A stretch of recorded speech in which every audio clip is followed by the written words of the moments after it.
Le lâcher de salope, c'est pour montrer la pitoyabilité du chasseur.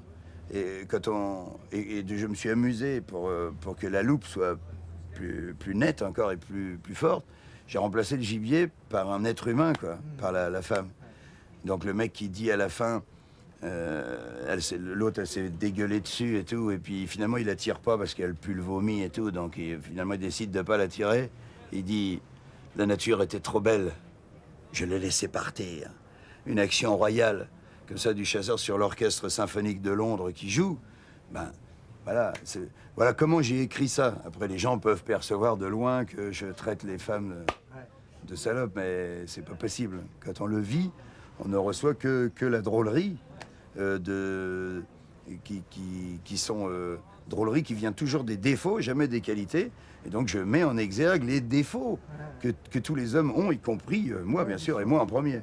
Lui, il est très étonné que 45 ans après, il y a quelqu'un qui vienne dire, voilà comment on faisait rire il y a 45 ans et on n'a rien fait de mieux jusqu'à maintenant. Donc il reçoit du courrier et tout, il est très flatté, il m'a mis les larmes aux yeux. Hein. Il m'a dit un jour, tu es le plus beau cadeau de ma carrière, parce que il n'a jamais reçu de récompense ou d'hommage, de trucs comme ça. Et en fait, c'est vachement sympa qu'un mec en cachette, hein, parce que tu as vu, avant je disais, je vais vous faire des sketchs de Robert Lamoureux. Les gens disaient, ah bon, mais attends, c'est qui, quoi nous, on est venu te voir toi et tout. Maintenant, je fais l'inverse, je fais d'abord les sketchs et après je dis, voyez, tout ça, c'était de Robert Lamoureux. Et les gens, ils sont dépouillés. Si j'ai fait ce métier, c'est parce que, tout petit, j'avais compris les ruptures et tout ce que faisait Robert Lamoureux, tout ce qui me chatouillait, qui faisait rire en plus les adultes autour de moi. T'es fasciné quand t'es gamin et tu te dis merde, pourquoi tout le monde rit avec ça? Alors tu regardes, t'essayes de le reproduire et tout. Et moi j'ai trouvé ma voix et l'envie de venir sur scène en me disant mais pourquoi est-ce que j'y arriverais pas moi aussi? À tel point que j'utilise vraiment des intonations de Robert Lamoureux et des ruptures et que quand je dis je dois à Robert Lamoureux vraiment une grande partie de ma carrière et le fait d'être devant vous ce soir, c'est tout à fait vrai parce que on a toujours besoin d'un maître. Ça, c'est sûr et certain. J'ai juste voulu traduire le sentiment de quelqu'un. Le sentiment, par exemple, d'un homme politique à un autre, quand ils sont un petit peu embrouillés sur un truc et qu'il y en a un qui a dit une phrase qui était un peu... qui a l'air de dire, dis donc, toi, si tu fais pas ça, je vais pas faire ça pour toi. Ça se fait avec un langage extrêmement courtois, mais qui est d'une méchanceté absolue, qui peut tuer. De la même manière que s'il disait, pauvre enculé, pourquoi tu as dit ça et pourquoi tu m'obliges à faire ça? Donc il y a des gens qui l'expriment directement avec des mots plus forts et plus colorés, mais l'intention reste la même, quoi. Si l'intention, elle est méchante, la méchanceté sera reçue. Si l'intention, elle est d'amour, c'est l'amour qui sera reçu, quels que soient les mots. C'est-à-dire, quel que soit le langage. Moi, je paye vraiment très très cher mon langage, alors que mon intention, elle est tout le temps bonne, elle est tout le temps d'amour. C'est ce que les gens ne voient pas à travers, des fois, la télé, sur une toute petite partie d'un sketch, la télé qui est une loupe, je dis toujours, qui permet de voir moins bien. C'est-à-dire qu'elle grossit tellement un endroit qu'elle permet de voir moins bien l'ensemble. Parce que c'est le défaut de la loupe, c'est qu'elle permet de voir mieux ce qui est tout petit, mais de moins bien voir ce qui est grand. Quand j'ai commencé à chercher les trucs qui gonflent, il y a le mec qui est à 130 sur l'autoroute et puis qui veut pas se faire doubler. Dis-moi, c'est 130 la vitesse et je me fais pas doubler. Moi, je suis à la vitesse maximum, il n'y a pas de raison qu'on me double. Tu vois, ce qui gonfle tout le monde, mais c'est usé, quoi. Tout le monde en a déjà parlé. Pour faire rire les gens dans un one-man show, il faut absolument être quand même original, avoir quand même une référence qui soit commune à tout le monde. Ça, c'est très très important.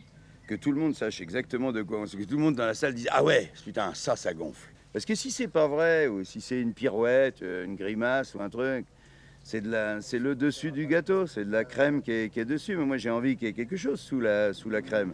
Et quand il y a quelque chose, les gens font ah ouais, c'est vrai, putain, c'est drôle et en plus c'est vrai.